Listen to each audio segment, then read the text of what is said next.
Well, তাহলে আমরা আগের ক্লাসে কি বুঝলাম? যে আমরা যদি কোনো প্রোগ্রামকে কোনো পার্টিকুলার প্যাকেজের মধ্যে না রাখি, দেন any class or class members can be accessed from any other program's class or class member. Okay, হ্যাঁ, provided they must be inside the same folder. ওকে, যখনই আমি আলাদা প্যাকেজ ডিফাইন করে দিচ্ছি, দেন the access restriction has been imposed. কিরকম access restriction? না, two classes of same package can access members of each other. ওই কি টাইপের মেম্বার? না, non public member, that is default member. প্রাইভেটের কথাতে আমি আসছি না, because private can not be accessed from outside the class, but default members can be accessed from outside, and if more than one classes are in same package, then they can access their default members. Okay, whether it is a class or it is a method or it is a property means variable. তাহলে একই প্যাকেজের মধ্যে থাকা দুটো আলাদা class, সেটা same programme ফাইলসের থেকেও আসতে পারে, প্রোগ্রাম ফাইলের থেকে আসতে পারে, বা আলাদা প্রোগ্রাম ফাইলের মধ্যেও থাকতে পারে, but they can access each others default member. এখানে একটা গল্প আসছে, they may be subclasses or they may be non-subclass means we have to create an object to access their member, যেটা আমি আমার এক্সাম্পলে তাদেরকে করে দেখাচ্ছিলাম। ওকে, কিন্তু যখনই দুটোর প্যাকেজ ডিফারেন্ট হয়ে যাচ্ছে, একটা প্যাকেজের মেম্বার যখনই আরেকটা প্যাকেজের কোনো ক্লাস বা তার মেম্বারদেরকে অ্যাক্সেস করতে চাইছে, first of all we have to import that package, and secondly the member which we are trying to access must be a public member. Okay, আর এখানেই একটা নতুন অ্যাক্সেস স্পেসিফায়ার চলে আসছে, called the protected access specifier. Actually protected access specifier আমরা সি++-এ দেখেছিলাম, which has a visibility in between public and private, but জাভাতে protected access specifier has a visibility between default and public। এখানে প্রাইভেটের সঙ্গে কিছু আসে না। কিরকম, আমি তোদেরকে লিস্টটা আরেকবার শেয়ার করছি, টেবিলটা খেয়াল করে দেখ। এখানে প্রোটেক্টেড অ্যাক্সেস স্পেসিফায়ার আছে,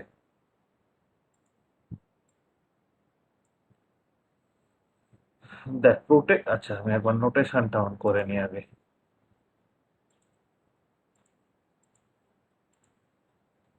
দেখ, প্রোটেক্টেড সেম ক্লাসের মধ্যে অ্যাক্সেসেবল, যেটা ডিফল্টও হয়, নো মডিফায়ার মানে হচ্ছে ডিফল্ট, এটাকে লিখে রাখি default.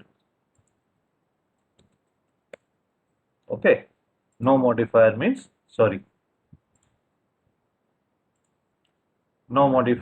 It's a default modifier. ঠিক আছে, প্রোটেক্টেড কি, দেখ সেম ক্লাসে ইট ইজ ভিজিবল, সেম প্যাকেজে যদি সাবক্লাস হয়, সাবক্লাস মিনস যদি আমি একই প্যাকেজের একটা ক্লাসকে একই প্যাকেজের আরেকটা ক্লাসে ইনহেরিট করি। এবার এখানে গল্প হচ্ছে, ইনহেরিট করতে গেলে যে ক্লাসগুলোকে সেম সোর্স কোডের মধ্যে থাকতে হবে এরকম কোনো মানে নেই। মানে সেম সোর্স ফাইল কনসেপ্টটা জাভাতে একটু আলাদা। জাভাতে সোর্স ফাইলের সাথে অবজেক্ট ফাইলের কোনো সম্পর্ক নেই। আমি 4টে ক্লাস নিয়ে প্রোগ্রাম লিখছি, 4টে ক্লাস সেম সোর্স ফাইলের মধ্যে থাকতে পারে, আবার 4টে ক্লাস আলাদা আলাদা সোর্স ফাইলের মধ্যেও থাকতে পারে। ওকে, আরো একটা ব্যাপার আছে, যে ক্লাসের মধ্যে মেন ফাংশনকে আমি লিখছি, সেই ক্লাসের নাম আর প্রোগ্রাম ফাইলের নাম যে সবসময় একই রাখতে হবে এরকম কোনো মানে নেই। ওকে, শুধু আমাকে খেয়াল রাখতে হবে, when I will execute the program I have to put the name of the class, not of the program. ওকে, এই কথাটা বুঝলি না বুঝলি না তোরা? আরেকবার বলুন, এটা বুঝতে পারলাম না। আমি বলছিলাম যে এতক্ষণ আমি যত প্রোগ্রাম করেছি সব জায়গাতে মেন ফাংশন আর আমার যে প্রোগ্রাম ফাইলের, সরি ভুল বলছি, সব জায়গাতে মেন ফাংশন যে ক্লাসে থাকে সেই ক্লাসের নাম আর আমার প্রোগ্রাম ফাইলের নাম আমি সেম দিচ্ছিলাম, এবং তোদেরকেও বলেছিলাম it is a convention which you have to follow, তাই তো? বাট আজকে এসে হ্যাঁ স্যার। হ্যাঁ, বাট আজকে এসে আমি বলছি this is a convention but this is not a mandate. মানে আমাদেরকে করতেই হবে এরকম কোনো মানে নেই। প্রোগ্রাম ফাইলের যা নাম দিয়েছি আমার মেন মেথডের ক্লাসের নাম যে সেইটাই রাখতে হবে এরকম কোনো হার্ড অ্যান্ড ফাস্ট রুল নেই। Program file name and the class name of our main method may be different. শুধু আমাকে খেয়াল রাখতে হবে when we are executing the program, when we are executing it, uh, we have to write the name of the class, not the name of the source program. Okay? কিন্তু যখনই আমার প্রোগ্রামে কোনো পাবলিক ক্লাস থাকবে, classes may be public or default. Okay, দেখ class মেম্বারদের এতগুলো, চারটে, 1 2 3 4, চারটে অ্যাক্সেস ভিজিবিলিটি থাকে। ওকে, কিন্তু ক্লাসেসের দুটো ভিজিবিলিটি থাকে, একটা হচ্ছে ডিফল্ট আর একটা হচ্ছে public. Classes either default or public. Okay, যদি কোনো ক্লাসকে আমি পাবলিক হিসেবে কোয়ালিফাই করি তাহলে সেই ক্লাসের নাম আর আমার প্রোগ্রাম ফাইলের নাম সেম রাখতে হবে, এবং একটা সোর্স কোডের মধ্যে একটাই পাবলিক ক্লাস থাকতে পারে। তাহলে যদি আমাকে আমার একটা প্রোগ্রামে চারটে পাবলিক ক্লাস নিয়ে কাজ করতে হয়, দেন I have to create 4 source files within a same package. এটাই হচ্ছে কনসেপ্ট। এই অ্যাকচুয়ালি এই জিনিসগুলো এই যে তোদেরকে বলছি এইগুলো তোরা নিজেরা প্র্যাকটিস না করলে আমি পড়াবো 10 মিনিট বাদে ভুলে যাবি, এটা হচ্ছে মুশকিল। কারণ অ্যাকচুয়ালি মনে রাখার সব থেকে ভালো উপায় হচ্ছে পড়ানোর পরে একবার বই পড়া আর তারপরে প্র্যাকটিস করে দেখা জিনিসটা, তাহলে যে জিনিসটা বোঝানো হচ্ছে সেটা মনে থাকে।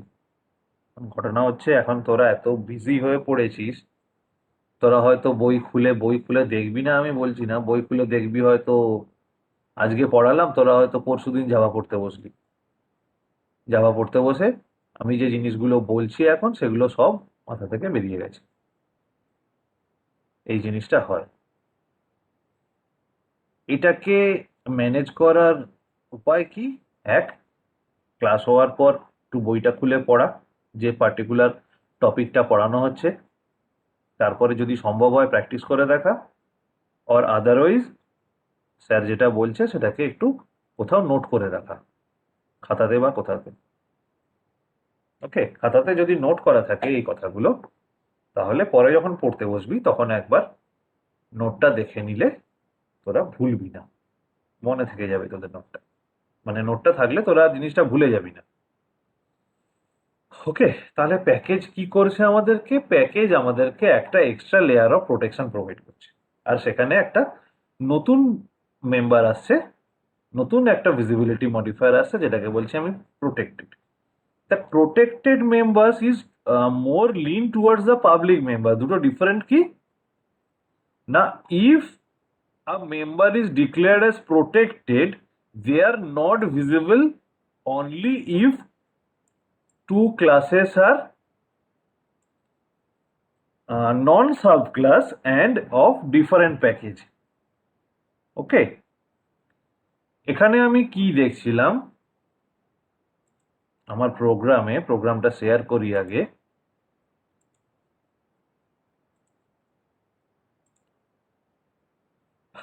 Package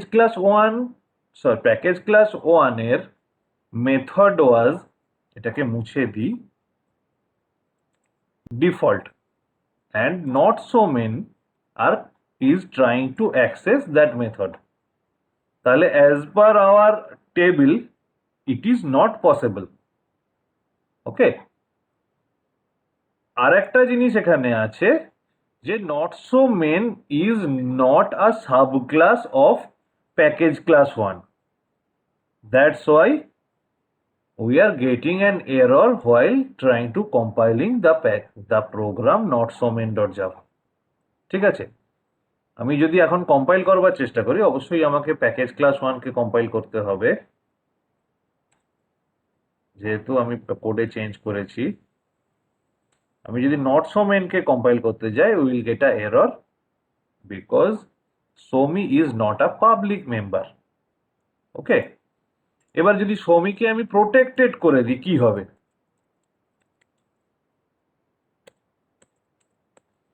till now you will not be able to access the show me function. দাঁড়া, আগে আমাকে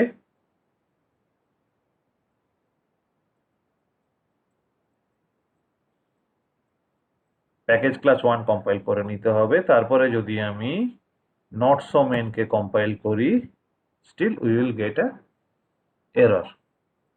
কিন্তু এই জিনিসটা আমরা ওভারকাম করতে পারি if we make not so main as a subclass of package class 1. এইবারে দেখ protected members can be accessed.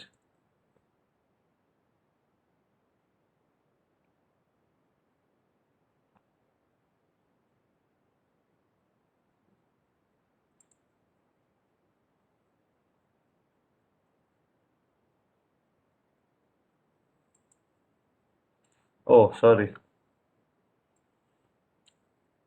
দাঁড়া, এটা মেন ফাংশন থেকে অ্যাক্সেস করছি। মেন ফাংশন তো স্ট্যাটিক, আমাকে একটা নন স্ট্যাটিক ফাংশন বানাতে হবে।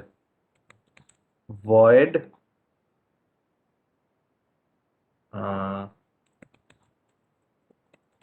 ভয়েড মেন মেথড, তার মধ্যে কল করব আমি, কি যেন নাম ছিল এটার, সোমি। এবারে আমি এর মধ্যে প্যাকেজ ক্লাস 1 এর নট সো মেনের একটা অবজেক্ট বানাই, equal to new not so main, then we can access the main method name dot main method. এবারে আমাকে এরর দেখাবে না। এবার প্রশ্ন হচ্ছে এটা কেন করলাম, আগেরটাতে কি প্রবলেম হয়েছিল? এই দেখ, আগের কোডটায় কি প্রবলেম হয়েছিল যে আমি সোমিকে মেন থেকে কেন কল করতে পারছি না। প্রোটেক্টেডে আমাকে বলছে যে যদি আমি দুটো ডিফারেন্ট প্যাকেজের মেম্বারকে সাবক্লাস প্যারেন্ট সুপার ক্লাস বানিয়ে নিই, দেন সাবক্লাস থেকে প্রোটেক্টেড মেম্বারদেরকে অ্যাক্সেস করা যায়। এই প্রোগ্রামে কি করেছি, আমি নট সো মেনের কে সাবক্লাস বানিয়ে দিয়েছি প্যাকেজ ক্লাস 1 এর। তাহলে থিওরি অনুযায়ী I can access show me from this class, কিন্তু মেনের মধ্যে অ্যাক্সেস সৌমিকে কল করা যাচ্ছে না। মেনের মধ্যে সৌমিকে কল করলেই এরর দেখতে পাচ্ছি। আবার করে দেখি কোডটা, এটাকে এ বানিয়ে, কি ছিল, টার্মিনাল শেয়ার করেননি? টার্মিনাল শেয়ার করিনি, এতক্ষণ বলিসনি কেন রে?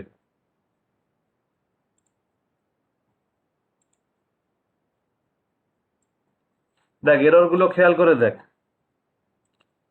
আমি প্যাকেজ ক্লাস 1 কে এক্সটেন্ড করেছি নট সো মেনে, তারপরেও সৌমিকে কল করতে দিচ্ছে না। আমি এখানে করছি আরেকবার দেখ, পিসি ইকুয়াল টু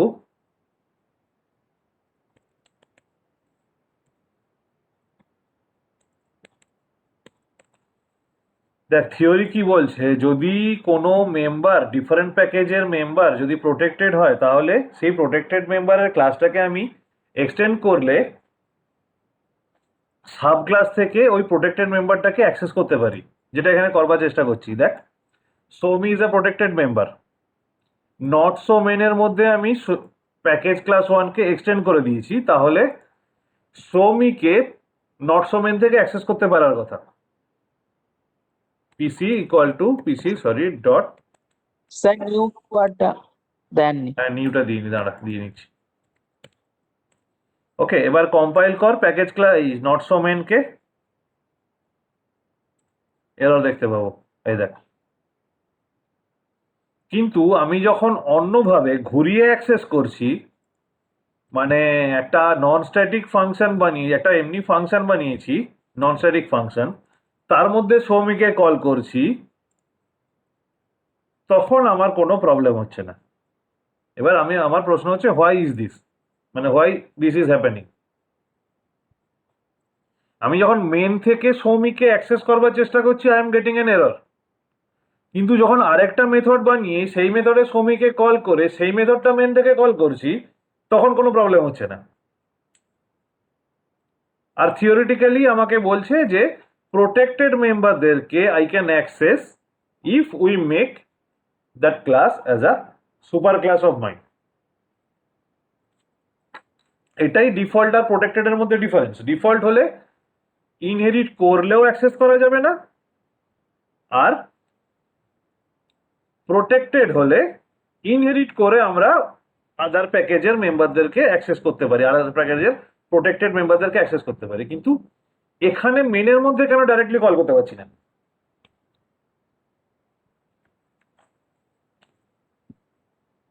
প্রবলেমটা বুঝতে পেরেছিস? আমি যখন সৌমিকে ডাইরেক্টলি কল করছি মেন থেকে, তখন আমাকে এরর দেখাচ্ছে। যখন আমি সৌমিকে একটা অন্য মেথডে কল করে সেই মেথডটাকে মেন থেকে কল করছি, তখন কোনো প্রবলেম হচ্ছে না। এটা কেন? এটা বুঝলে প্রোটেক্টেড অ্যাক্সেস স্পেসিফায়ারের থিওরিটা অনেকটাই তোদের কাছে ক্লিয়ার হয়ে যাবে। এটা খুব খুব সহজ একটা থিওরি এই জিনিসটা হওয়ার কারণ, এবং বেসড অন দিস আমরা ইন ফিউচার অনেক রকমের এই ফিচারটা জাভাতে পরে অনেকভাবে কাজে লাগবে এইটাকে।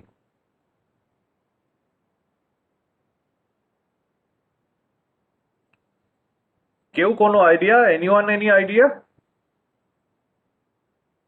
প্রবলেমটা তো তোরা দেখলি, বুঝতে পেরেছিস তো প্রবলেমটা? আমার প্রশ্ন হচ্ছে এটা কেন হচ্ছে।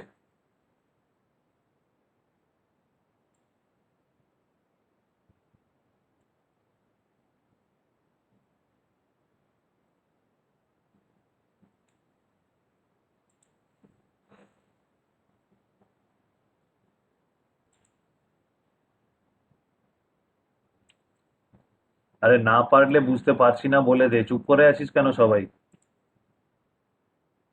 স্যার বুঝতে পারছি না। অ্যাকচুয়ালি প্রবলেমটা হয়েছে স্ট্যাটিক মেম্বারের, এটা তোরা ভুলে গেছিস। স্ট্যাটিক তো স্ট্যাটিককেই কল করতে, একটু জোরে বল রে শুভজিৎ, শুনতে পাচ্ছি না। স্ট্যাটিক তো স্ট্যাটিককেই কল করতে পারে, ওটা বলছেন? নন স্ট্যাটিককে কল করতে গেলে তো অবজেক্ট বানাতে হবে।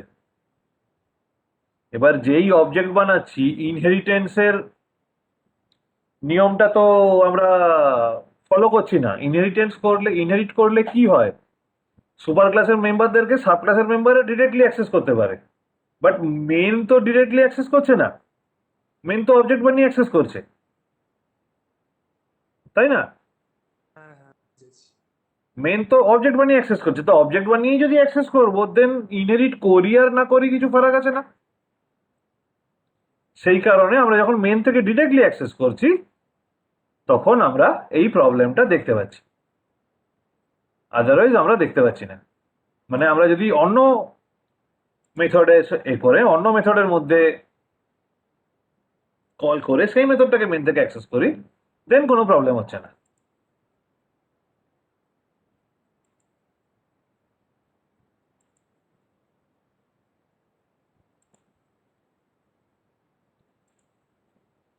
ঠিক আছে? তো এই হচ্ছে আমাদের প্যাকেজের কনসেপ্ট। তো এখানে আমরা থিওরিটা বুঝলাম। নেক্সট ডে আমরা আমরা ল্যাব ক্লাসে একটা বড় প্রোগ্রাম করে দেখব। ঠিক আছে? স্যার হ্যাঁ। স্যার ওই dot D javac dot D sorry javac minus D dot ওটা একবার বুঝিয়ে দেবেন। দেখ -d অপশনটা দেওয়ার কারণটা হচ্ছে যে এই পার্টিকুলার যে ফাইলটাকে আমি কম্পাইল করছি তার অবজেক্ট ফাইলটাকে কোথায় স্টোর করব সেইটা -d দিয়ে বোঝানো হয়। ডট দেওয়ার মানে হচ্ছে ওর অবজেক্ট ফাইলটাকে আমরা কারেন্ট ডিরেক্টরিতে তৈরি করব, আর কিছু না। বুঝতে পারলি না তো? হ্যাঁ স্যার বুঝতে পেরেছি, ওটা অ্যাকচুয়ালি আমরা আমি যখন ভাবলাম এইটা মাইনাস আমরা যখন এইটা লিখছি, এই যে দেখ javac not so main dot Java, তখন কি হবে, এই প্রোগ্রামের অবজেক্ট ফাইলটা এই ফোল্ডারেই তৈরি হবে। -d যাওয়া মানে -d দিয়ে আমাকে একটা ডিরেক্টরি নেম স্পেসিফাই করে দিতে হচ্ছে, যে সে C drive slash Java space not so main dot Java. তাহলে কি হবে, নট সো মেন ডট জাভার যে অবজেক্ট ফাইলটা সেটা সি ড্রাইভের মধ্যে জাভা নামে ফোল্ডারে গিয়ে স্টোর হয়ে যাবে। এই, আর কিছু না, আচ্ছা আচ্ছা আর কিছু না।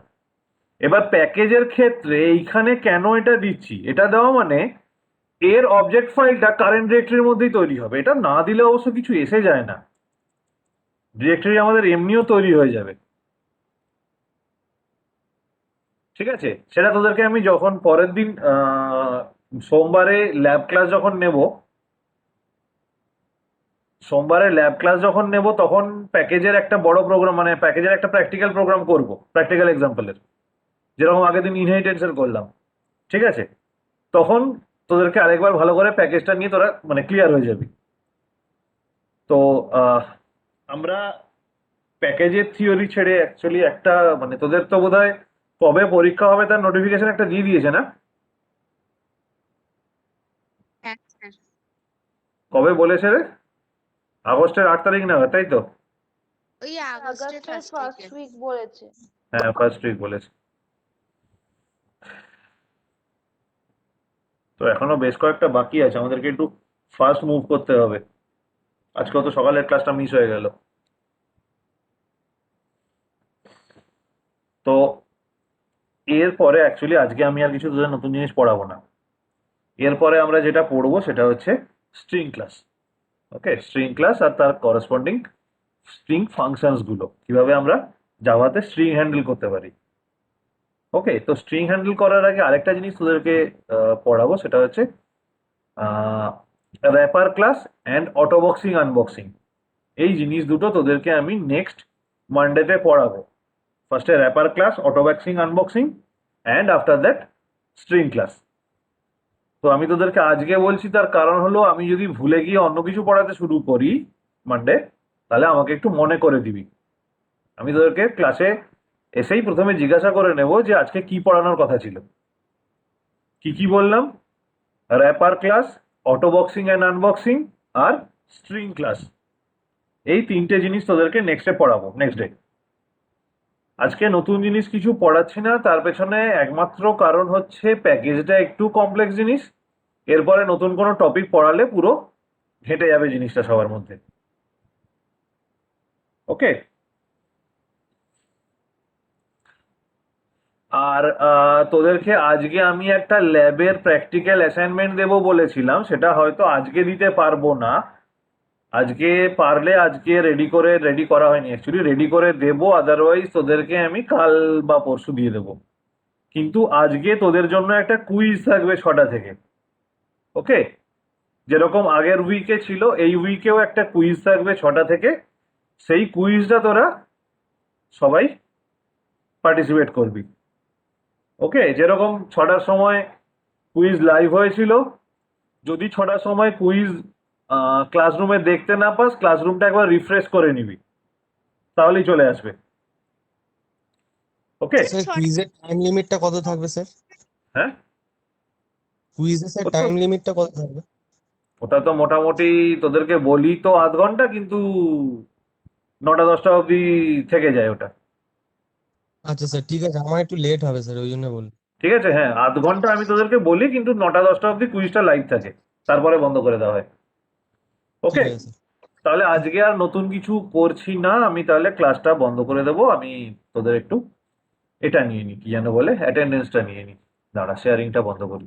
স্যার হ্যাঁ বল। স্যার বলছি আপনি যে জাভার সেকেন্ড অ্যাসাইনমেন্টটা দিয়েছিলেন ওখানে বলেছিলাম আপনাকে যে একটা ওই ম্যাক্সমিনের যে প্রোগ্রামটা ছিল ম্যাট্রিক্সের ওটা স্যার ভুল করে আমি অন্য একটা ফাইল আপলোড করে ফেলেছি ওখানে মানে তুই ওখানে রি আপলোড করে দে না।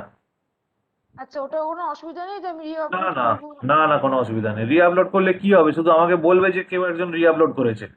না না স্যার ওটা টাইম লিমিট ছিল একটা তো আমি তো পরে ওটা সাবমিট করবো না এই না, জন্য রি আপলোডে কোনো অসুবিধা নেই রে, একবার আপলোড করে দিলে রি আপলোডে কোনো প্রবলেম নেই। ওই তো বলবে শুধু সাবমিটেড লেট বলে, আর কিছু না। ওইটাই বলছি। না, ওতে কোনো অসুবিধা নেই, আর ওটা প্র্যাকটিস অ্যাসাইনমেন্ট, আচ্ছা ওর সাথে মার্কসের কোনো সম্পর্ক নেই। ঠিক আছে স্যার।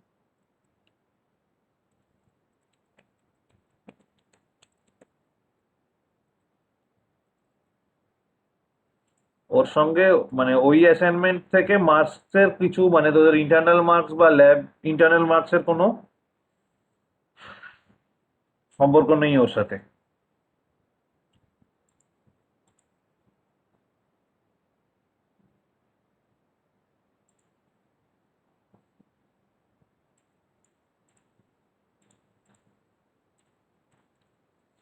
ওকে, তাহলে আমি ক্লাসটা এন্ড করে দিচ্ছি, তোরা বেরিয়ে যেতে পারিস। রেকর্ডিংটা স্টপ করে দিই।